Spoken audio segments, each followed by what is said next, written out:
Doctor Mohan Varghese, ഈ മാസപ്പടി കേസിൽ അന്വേഷണം വീണ ടിയിൽ നിന്നും മുഹമ്മദ് റിയാസിന്റെ സൗഹൃദ വലയത്തിലേക്ക് കടക്കുകയാണ്. ഇത് നൽകുന്ന സൂചന എന്താണ്? സ്വാഭാവികമായും അന്വേഷണത്തിന്റെ ഒരു പരിധിയിൽ അല്ലെങ്കിൽ അന്വേഷണത്തിന്റെ ഒരു കേന്ദ്ര ബിന്ദുവായി മുൻ മന്ത്രി മുഹമ്മദ് റിയാസ് കൂടി മാറുകയാണോ? അങ്ങയുടെ നിരീക്ഷണം എന്താണ്?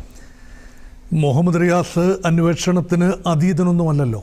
ഇവിടെ നിയമവാഴ്ച നടപ്പിലുള്ള ഒരു രാജ്യമാണ്. അവിടെ നിയമത്തിന് മുന്നിൽ എല്ലാവരും സമന്മാരാണ്. ഒരേ നിയമം മുഹമ്മദ് റിയാസ് എന്ന മുൻ മന്ത്രിക്കും അദ്ദേഹത്തിൻ്റെ പ്രിയ പത്നി വീണ തൈക്കണ്ടിലിൻ്റെ പിതാവ് ശ്രീ പിണറായി വിജയനും നമ്മളെല്ലാവർക്കും ഒരുപോലെ തന്നെ ബാധകമാണ്. അതുകൊണ്ട് മുൻ മുഖ്യമന്ത്രിയുടെ മകളായതുകൊണ്ട് വേട്ടയാടുന്നു എന്ന് പറയുന്നതും മുഖ്യമന്ത്രിയുടെ മകളായതുകൊണ്ട് വെറുതെ വിടുന്നു എന്ന് പറയുന്നതും ശരിയല്ല. അതായത് ഇവിടെ ഒരു കേസ് ഇൻ പോയിന്റ് ഉണ്ടോ എന്നതാണ് വിഷയം.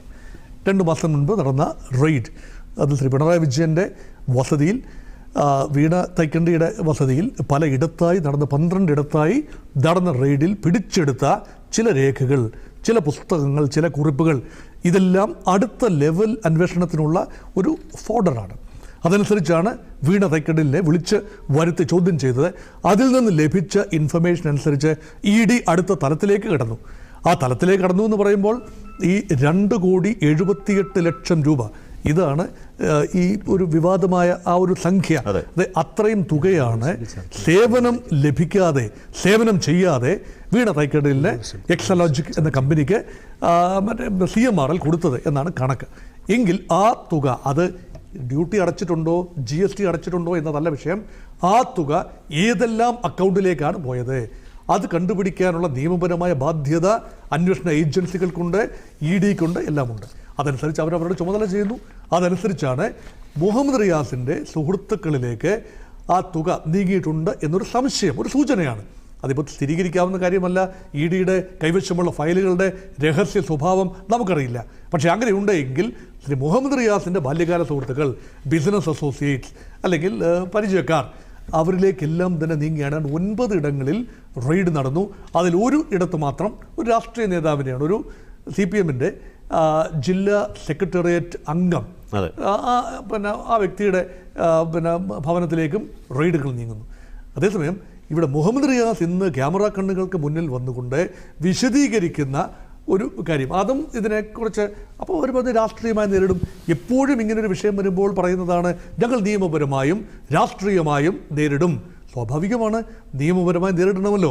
വീണ തൈക്കണ്ടിൽ കുറ്റക്കാരി അല്ല എങ്കിൽ അത് നിയമത്തിന് മുന്നിൽ പറയാനുള്ള ചുമതലയുണ്ടല്ലോ.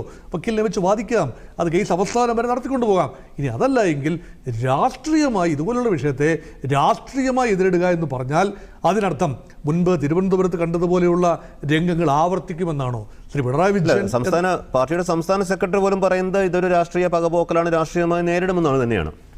രാഷ്ട്രീയം, ഇതിലെന്തിലും രാഷ്ട്രീയം ആരോപിക്കാം ശ്രീ കിഷോർ. ഇത് സ്വാഭാവികമല്ലേ? മുൻ മുഖ്യമന്ത്രി, പാർട്ടിയുടെ എല്ലാമാണ്, CPMൻ്റെ എല്ലാമാണ്. ഇപ്പോഴും ഡിഫാക്ടോ CPMലെ ഇന്ത്യയിലെ ഏറ്റവും ഉന്നത ശീർഷനായ നേതാവാണ് സഖാവ് പിണറായി വിജയൻ. അപ്പോൾ അദ്ദേഹത്തിൻ്റെ മകൾ കൂടി ആയതുകൊണ്ട് തീർച്ചയായും അതിലൊരു രാഷ്ട്രീയം ആരോപിക്കാമല്ലോ. അല്ലാതെ ഒരാളുടെ പുറകെ ഇത്രയും ശുഷ്കാന്തിയോടുകൂടി ED നീങ്ങില്ല എന്നതൊരു ലോജിക്കാണ്. പക്ഷേ ആ ലോജിക്ക് അവിടെ നിൽക്കെ തന്നെ നിയമത്തിൻ്റെ വഴിയെ പോയെങ്കിലല്ലേ പറ്റൂ.